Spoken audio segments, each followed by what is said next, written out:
타미족을 사랑하는 크레이지 컨설턴트 서영진의 컨쇼 이야기를 시작하도록 하겠습니다. 자, 오늘 이제 보셔야 될 게 뭐냐면 2022학년도 맞죠? 지금 현 중3 학생들이 입시가 이제 조금 많이 또 한번 바뀝니다. 요동이 한번 쳤는데요. 2022학년 같은 경우는 일단 8월달 부분에 일단 발표가 났습니다. 교육부에서 어떤 형식으로 우리 중3 아이들의 입시를 가져갈 건지를 발표를 했는데 솔직히 아직 정확한 건 아닙니다. 일단은 큰 틀을 발표했다라고 생각하시면 되고요.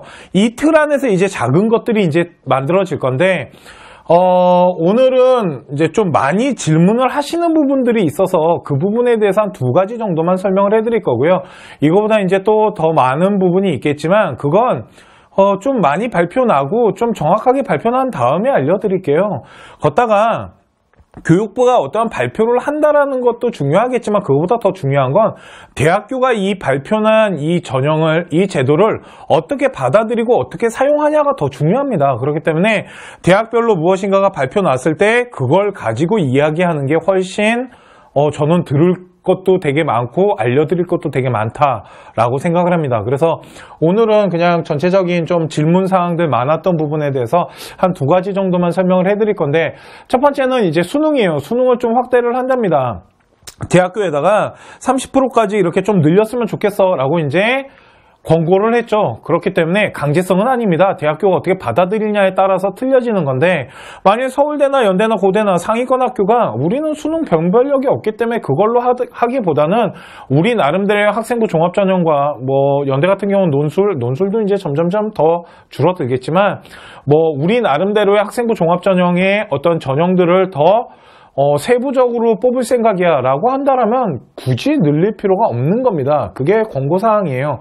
그러다 보니까 대학교가 진짜 수능에 대해서 어느 정도 받아들이고 어떻게 늘릴 건지는 대학교가 발표를 해야지 더 정확하게 알려드릴 수가 있습니다. 저는 영어 절대평가가 일어났을 때도, 영어 절대평가 국가에서 이렇게 발표했을 때도 그런 얘기를 되게 많이 드렸어요.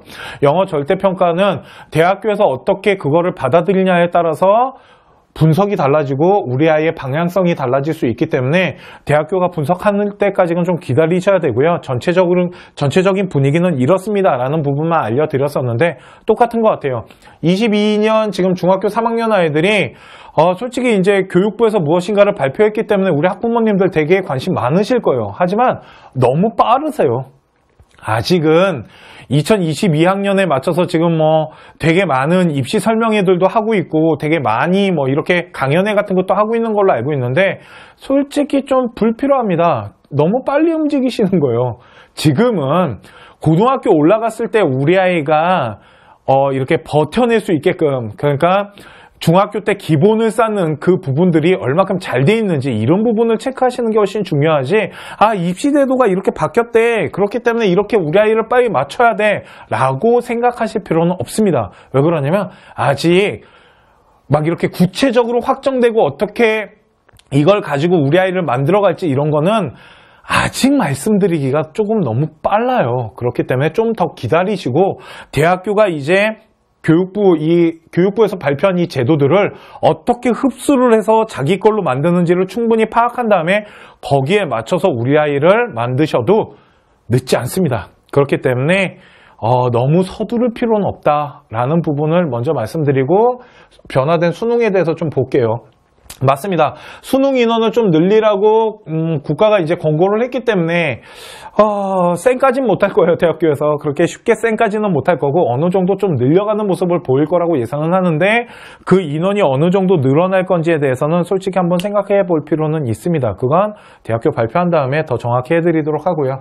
자, 변화된 수능은요, 2021년은 지금과 달라질 게 거의 없습니다. 그런데 2022학년이 됐을 때 약간 바뀌는 부분이 뭐냐면 선택 과목들이 조금 달라졌다라고 보시면 됩니다.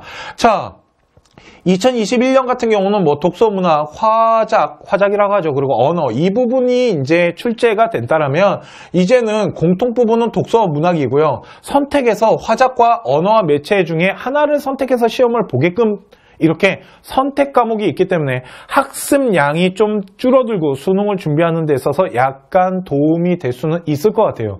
그런데 그렇게 생각하시면 됩니다. 우리 아이는 국어를 못하기 때문에 만약 화작과 언어와 매체가 있다면 뭘 선택하면 좋을까요? 두 가지에 대해서 말씀을 드릴게요. 일단은 우리 아이가 잘하는 거 해야겠죠.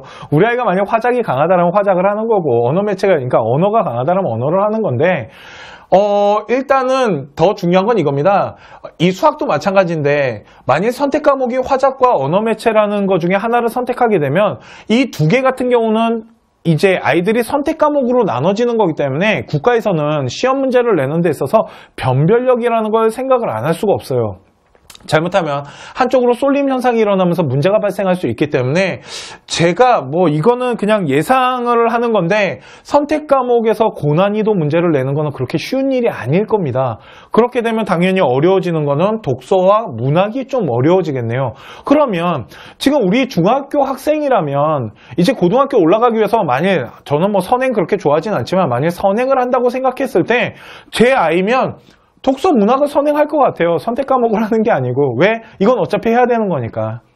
그렇기 때문에 공통 부분에서 좀 고난이도가 나오고 좀 어려운 문제가 나오지 않을까? 그렇기 때문에 수능을 잘 보기 위해서는 이 공통사항들을 솔직히 좀 잘 봐야 된다라고 저는 예상을 하는데, 이것도 이제 시험지 나와보고 또 분석을 해봐야지 알겠죠. 영어는 달라진 게 없습니다. 영어는 원투에서 나오는 게 똑같은데, 이제 수학이 또 약간 변화가 있습니다. 그게 가형과 나형으로 나눠졌던 이 부분들이, 이과 학생 같은 경우는 수원, 확률 통계, 미적분을 보게 되고요. 나형 같은 경우는 수 원투와 확률 통계를 봤다라면, 이제는 수학이 문과, 이과가 통합됐습니다. 우리 수학 선생님들. 좋겠네요. 자, 특히 학원 선생님들. 자, 공통은 수학 원투고요. 이제 선택이 확률 통계와 미적분, 기하 중에 이제 택 하나입니다. 그런데 수능에서 우리 아이가 어떤 거를 선택할지, 아까 말씀드렸지만 선택 과목에서 그렇게 저는 고난이도가 나올 수는 없다고 봐요. 변별력을 가져가기 위해서는. 그러다 보니까 정말 이제 수학에서 중요해진 건 뭐냐면 수 1, 2에 대한 기본은 탄탄해야겠네요. 저기서 아마 조금 어려운 문제가 나올 수도 있고 조금 고난이도 문제들이 수 1, 2에서 내지 않을까라는 생각을 합니다.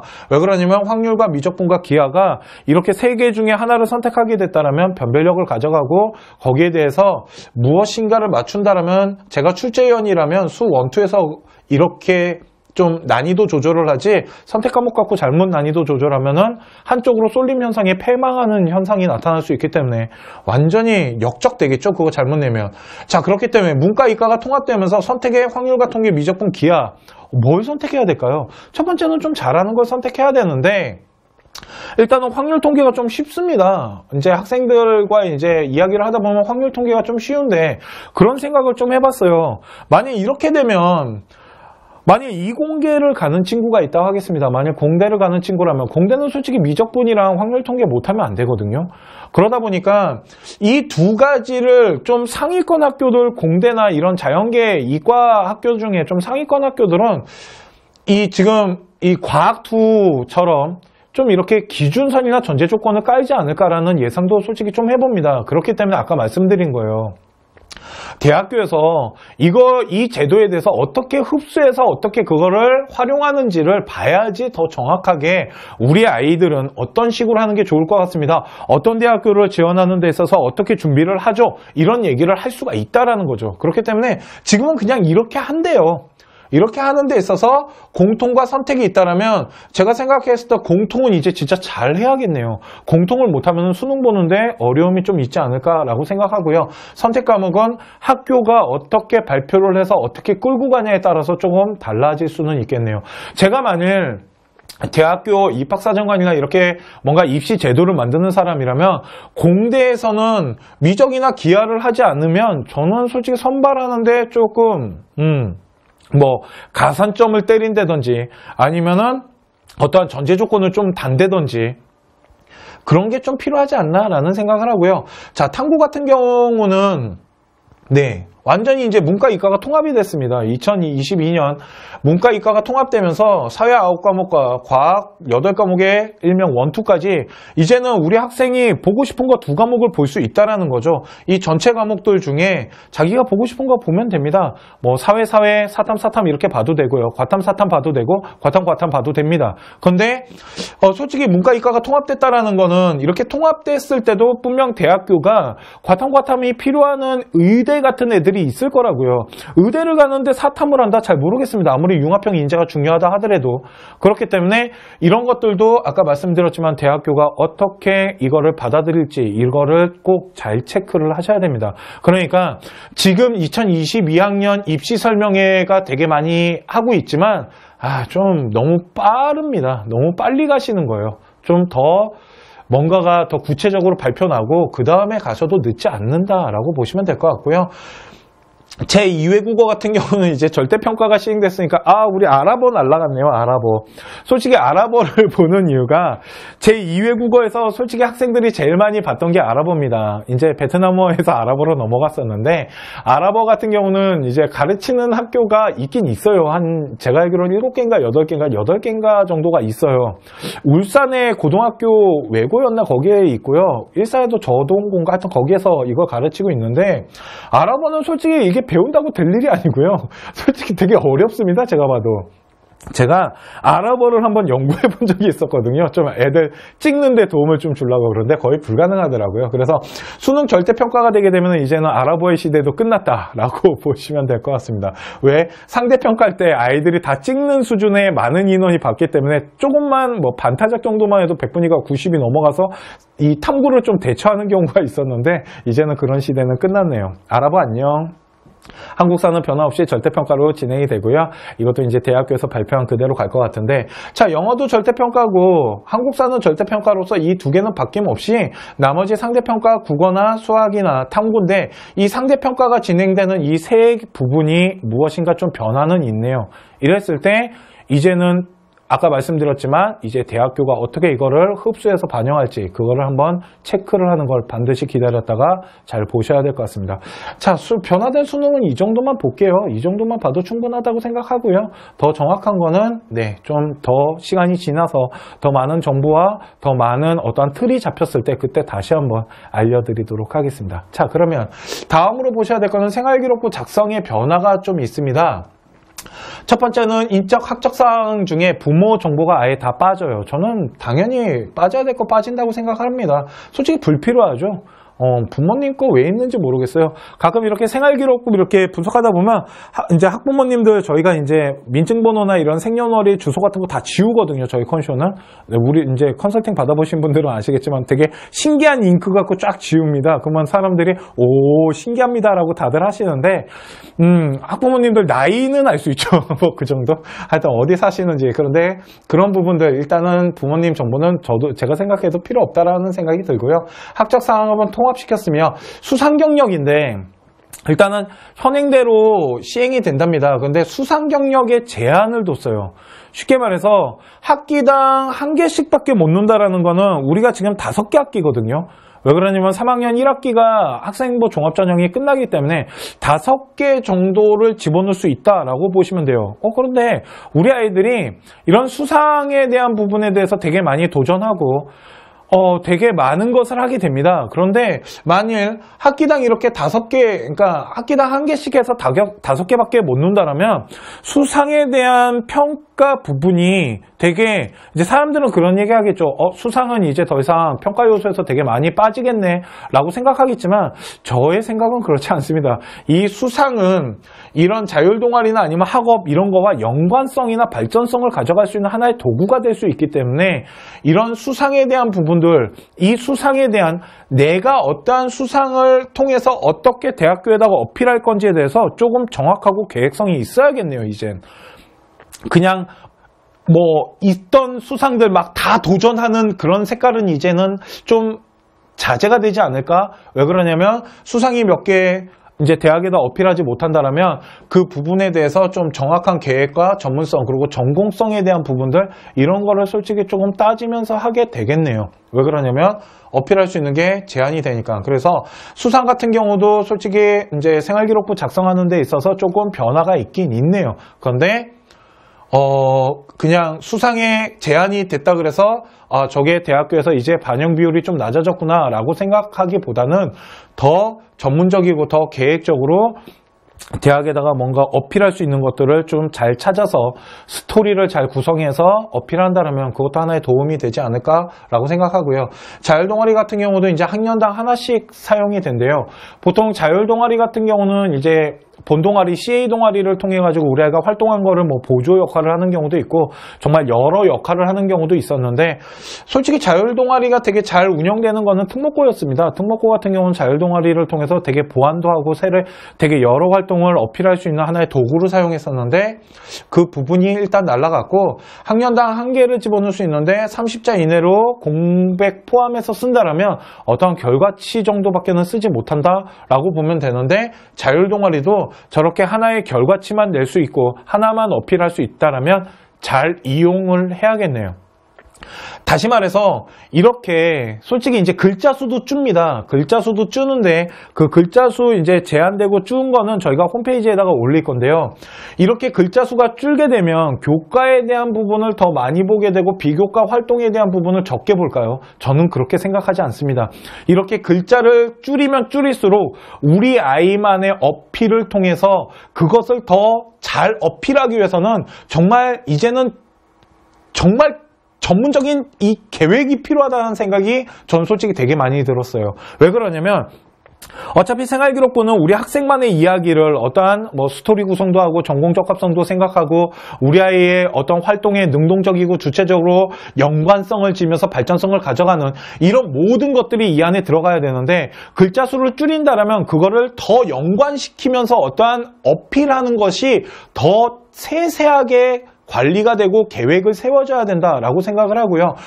이 부분은 2022학년도에 맞춰서 학생부 종합전형 특강 저희 방송이 있잖아요. 학생부 종합전형 이 특강 방송에 2022학년도 학생들을 위한 방송을 따로 이제 특강을 다시 찍어야겠네요. 그래서 조만간 업데이트를 하도록 하고요. 제가 생각했을 땐 이렇게 자율동아리 같은 경우 글자를 줄인다고 해서 절대 버려지는 게 아닙니다. 어떻게 이걸 활용할 건지 그리고 이걸 통해서 우리 아이의 어떤 면을 제시할 건지 그냥 하나 팁을 드릴까요? 이겁니다. 자율동아리에 만약 결과만 들어간다면 과정이 빠졌네요. 자기소개서로 옮기시면 되겠네요.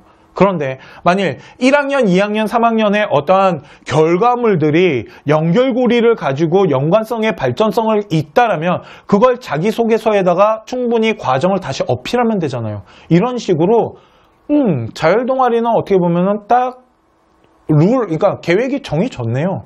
그러면 본동아리는 생기부에다가 다 우리 아이의 이런 자랑거리들을 어필하면 되지 않을까요? 이런 식으로 좀 타이트하게 전문적으로 이제는 계획을 좀 잘 세우시면 충분히 해볼만 합니다. 자, 그리고 이제 소논문인데 소논문은 원래 폐지가 됐었습니다. 근데 이제 소논문을 대처하기 위해서 활동보고서나 연구보고서 아니면 탐구보고서 이런 걸로 지금 학교들이 다 대처를 하고 있었습니다. 그런데 이 소논문이라는 단어는 어차피 쓰질 못했어요. 여태까지. 지금도 이제 거의 쓰지 못하는데 일단은 모든 항목이 폐지가 됐습니다. 그러니까 쓰면 안 되겠네요. 그런데 아직 이 소논문을 대체하고 있는 활동보고서나 연구보고서 뭐 이런 보고서들이 있잖아요. 그거에 대한 것은 아직까지는 구체적으로 무엇인가 발표한 게 없습니다. 그러니까 저희 이제 컨쇼 이 홈페이지에 어떤 학부모님이 글을 다셨어요. 소논문이 폐지되면 보고서도 못하는 겁니까? 그런데 아직 모르겠습니다. 이게 2022학년도 아이들의 생활기록부를 작성하는 부분에 대한 교육부에서 이런 지침이 내려옵니다. 1년마다 그 지침이 내려오는데 그거를 한번 검토를 해보고 그 안에 보고서를 어느 정도까지 기재를 할 수 있는지를 체크를 해야지 이게 어느 정도 대처될 수 있는지를 알 수 있는 거지 지금은 저희가 뭐라고 말씀드리기는 어렵다라고 보시면 되고요. 현재 상황 지금 2021학년 아이들까지는 지금 보고서로 다 대처가 되고 있다라고 보시면 되고요. 청소년 단체 활동 같은 경우도 외부 활동은 원래 못 썼습니다. 그런데 학교장 승인을 받고 우리 아이가 외부 활동을 하게 되면 생활기록부에다가 우리 아이가 활동한 뭐 과정이나 노력, 좀 배운 점 이런 것들을 많이 어필했었는데 이제는 단체명만 기록할 수 있다라고 하니까 이렇게 단체명만 기록된 어떠한 결과치가 나타났다면 이것도 어떠한 다른 활동과의 연관성을 가져서 과정을 거기에다가 어필하는 이런 형식의 생기부가 좀 필요하지 않나라고 생각을 하고요. 봉사활동 같은 경우는 이제 시간은 기재가 되는데 특기사항들 이런 이제 생기부의 우리 아이 활동 내역들 이런 거는 다 미기재 이제 삭제가 되고요. 방과 후 활동 같은 경우도 솔직히 이제 특목고 아이들이 좀 많이 했던 건데 방과 후 활동 같은 경우도 학생부에는 이제 더 이상 기재가 될 수 없다라고 하네요.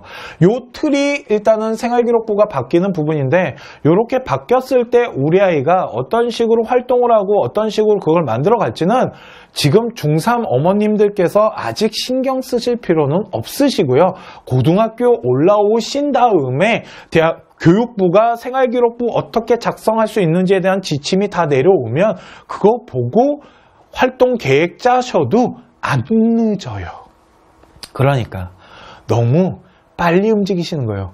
저는 이거 지금 우리 아이들한테 설명해 줄 시간이 있으시면요. 그냥 우리 이제 중학교 1학년부터 3학년까지 학습한 거 있잖아요. 그거 진짜 우리 아이가 다 잘할까요? 저는 우리 아이가 그걸 다 잘할 거라고 생각하지 않습니다. 무엇이 학업에 있어서 좀 부족한지를 그걸 찾고요.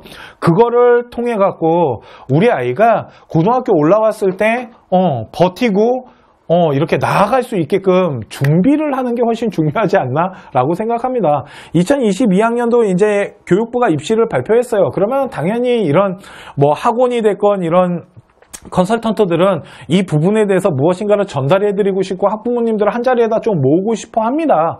그런데 저도 솔직히 이제 방송 준비를 이제 회의를 하잖아요. 그때 저희도 이제 해야 되는 거 아닙니까라고 했을 때 됐어. 뭐 아직 정해진 것도 없고 아직 구체화 시켜갖고 뭔가 전달해드릴 것도 없어. 좀 더 기다렸다 하자라고 했는데 이제 학부모님들이 이제 중3 학부모님들이 저희 쪽으로 이제 문의를 좀 하시나 봐요. 이런저런 것들에 대해서 좀 질문을 많이 하시다 보니까 그거에 대해서 이제 조금 좀 많이 질문 들어온 부분이 뭐 이제 수능 체제가 이렇게 간다는데 그러면 우리 아이는 어떻게 준비해야 되나요? 똑같은 얘기했습니다. 이렇게 바뀌는데 아직은 잘 모르겠고요. 지금은 중학교 공부 잘 마무리하고요. 그리고 중학교 때 부족했던 거 찾아서 고등학교 올라왔을 때 밀리지 않게끔 그거 준비하시는 게 훨씬 낫지 않을까요? 라고 말씀을 드렸었고 생활기록부 작성이 이제 바뀌는 부분도 아직은 체크할 사항이 아닙니다. 이제 이렇게 바뀐다라고만 알고 계시면 되고요. 이제 생활기록부가 어떻게 작성되는지 교육부에서 더 구체적인 방안이나 이런 지침이 내려오면 그걸 통해서 그때 가서 준비하셔도 늦지 않습니다. 그리고 이제 예비고 되시면 우리 아이 나중에 뭐 먹고 살 건지 직업 있잖아요. 장래희망 같은 거 이런 거 지금 그런 거 정하시는 게 훨씬 전 중요하다고 생각을 합니다. 지금 이제 교육부에서 발표한 이런 데이터들이나 자료들 이런 식이랍니다. 하지만 너무 빠르세요. 아직까지는 그렇게 빨리 준비하실 필요는 없고요. 지금 현 시점에 맞춰서 우리 아이가 고등학교 올라왔을 때 잘 버티고 이겨낼 수 있도록 그 부분을 더 신경 쓰는 게 지금 시점에 맞고요. 좀 더 이제 무엇인가가 발표가 나고 더 구체화된 어떠한 데이터들 그리고 어떻게 이제 만들어야 되는지에 대해서 뭔가가 발표가 나면 그때 돼서 저희 컨슈에서 또 다시 한번 2022학년 우리 이제 중3, 지금은 중3이죠. 그런데 제가 봤을 땐 예비고 설명에 돼야지 조금 더 구체적으로 뭔가 전달해 드릴 수 있을 것 같습니다. 그러니까 그때 다시 이런 입시에 대해서 관심을 갖고 보시면 될 것 같고요. 이제는 그만 보세요. 그러셔도 될 것 같습니다. 오늘 2022학년 입시 설명회는 여기까지 하도록 하겠습니다. 감사합니다.